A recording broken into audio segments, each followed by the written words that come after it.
Mr. Anukumar Disanaka, members of the panel presenting the National Tourism Policy of the NPP, distinguished stakeholders of the tourism industry of Sri Lanka, ladies and gentlemen. I feel honored that I've been called upon to address this distinguished gathering today and share my experience I gained especially and mainly internationally. I've been given 5 to 7 minutes by Mr. Nihal Mohandaram, which is a very difficult task for me to say all what I want to say. However, I'll try to make it as fast as possible and as sweet as possible. Right. Going down the memory lane, it takes me to 1979, 1980, where I did my basic level basic level in the hotel school. Well, I learned at the expense of the government, of course, right? And then I commenced my career as a young trainee. At that time, in Hotel Merivia. Merivia was in Kalutara, and Beach Hotel Beru eventually after that. I recall buses full of tourists, back-to-back arrivals from Sherabog, Nekaman, Finmancat, you name it, all the travel agents were operating at that time, and we were having overbookings in hotels.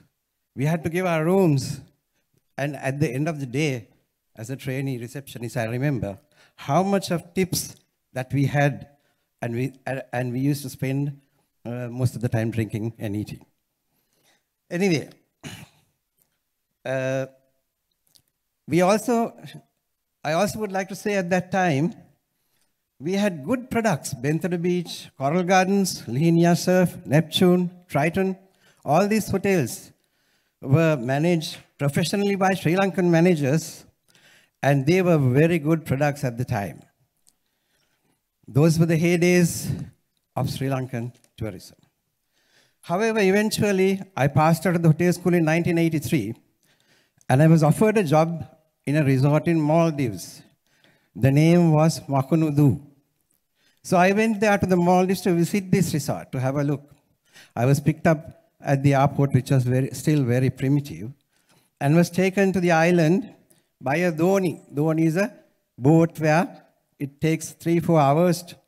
We were traveling in the night, and they were talking over the radio and basically saying, I think, that we were still alive. Right. And the captain of the boat was navigating by stars. That was the time. That's how the Maldives operated at that time when we had premium properties in Sri Lanka. So I arrived in the island, had dinner with the owners, fish and salad, I think. And a salad was a luxury in the Maldives at the time. Having a salad was a luxury. After dinner, I retired to the room and opened the tap in the bathroom. It was salty water. And then I sat outside a little while to get some fresh air. 12 o'clock in the night, the electricity went off. Till morning, there was no electricity. In the morning, I met the owners, and I said, look, there was a power failure. He said, yes, we put the generators off at 12 o'clock. And after 12 o'clock, we don't have the generators. ඒක තමයි Maldives ඒ කාලේ. අපි මෙහි තරුපහේ hotel ඒ කාලේට ගැලපෙන තරුපහේ hotel අපිට තියෙද්දි. That was Maldives. So of course I never took the job because I was better off working as a receptionist here than going through all that hardship. And then I came back to Sri Lanka, of course, and worked at Pearl Beach Hotel, and eventually at Peacock Beach Hotel in Hambantota. And in 1989, I was once again offered a job in the Maldives. This time it was a Sri Lankan company, Mr. Gilbert Jayasuriya, who managed 2 hotels there, Club Little Hurrah and Hotel Alia. So I went there with a lot of expectations, of course, because it was a Sri Lankan company. But when I landed on the island, it was the same story. A line of rooms with no facilities, sand floors, and again, the salad was a luxury. So we managed, anyway, we kept going.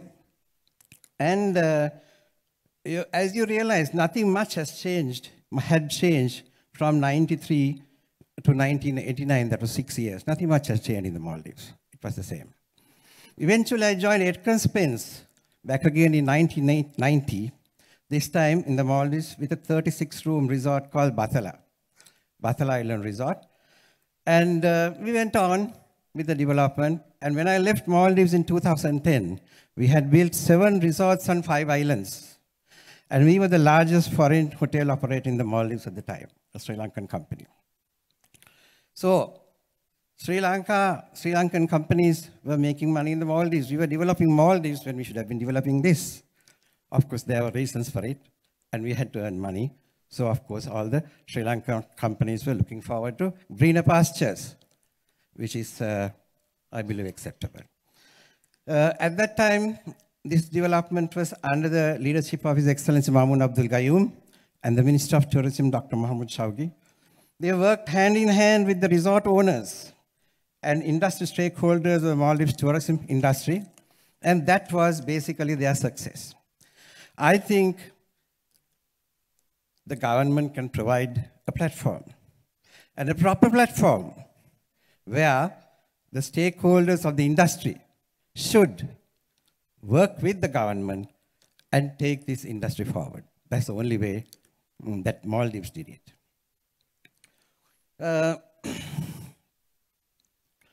During this period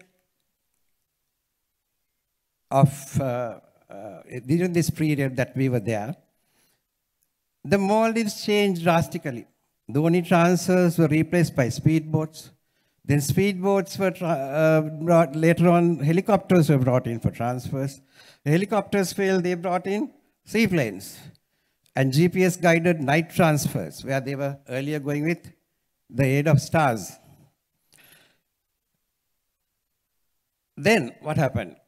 Everybody wanted a piece of the cake from this Maldives tourism industry, and all the international chains started coming in. Also, Maldives had times of calamity, and in the times of calamity, they always had an effective crisis management and a bounce-back plan. And they communicated very effectively through international media, not by saying, listen, we are down, so give us some money, but they said, we are Maldives, please come here. That's the message that they took across to the international community. Today, the Maldives commands an average of $500 room rate. It has established itself as a premium tourist destination in the world with premium luxury hotel brands.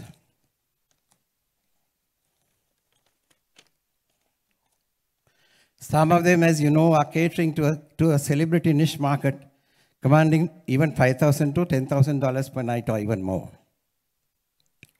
They have gone to the extent of creating experiences such as underwater restaurants, underwater spas, the suites underwater, because they are only an island with sun, sea and sand to offer. ඒගොල්ලන්ට තියෙන්නේ මුහුදයි sand එකයි අවුවයි පමණයි island වල තියෙන්නේ. Where we have been gifted with a diversity, where we don't need to create experiences. Experiences have been given, God-given to us. Are we making progress? Are we making use of those? We have the sun, sea and sand, we have culture, we have food, we have flora and fauna, we have mountains, tracks, whatever, you name it, we have it. But we have been able to, but have we been able to position our destination where we want to be? And if so, why not? Have we evaluated where we want to be? Have we strategized and gone towards what we want to be? And if not, why? I don't think I can give you that answer because all of you here have lived through this while I wasn't here. So you know the answers why we have not made it, if we have not made it, to what we want to make it. Today, actually I have a small property myself in Sri Lanka. That's why I come to Sri Lanka from time to time, although I live in New Zealand. Today, we find it difficult to purchase a train ticket to Ella because there's a mafia operating. Occupancies have lost due to visa issues. I mean, where does this happen? Even Booking.com representation office moved to India. You have a problem with Booking.com, you can't call anybody. You call India, it goes to a call center, somewhere to another center. They are moved out completely from Sri Lanka. So that's the status we are in now. But reason for all this is not what we should be looking at now. What happened is bygone. It is more important to decide where we want to go and where we want to be in the future in relation to increase of tourist arrivals, development of hotel projects, market segments we want to cater to, mass markets or niche markets, infrastructure developments. We have to address the needs of trained manpower. Today, I advertise for a manager, and what do you get? Almost nothing. Even if somebody applies, they are from other industries. We'll have to also remove unnecessary bureaucracy, which has prevailed very much in Sri Lanka.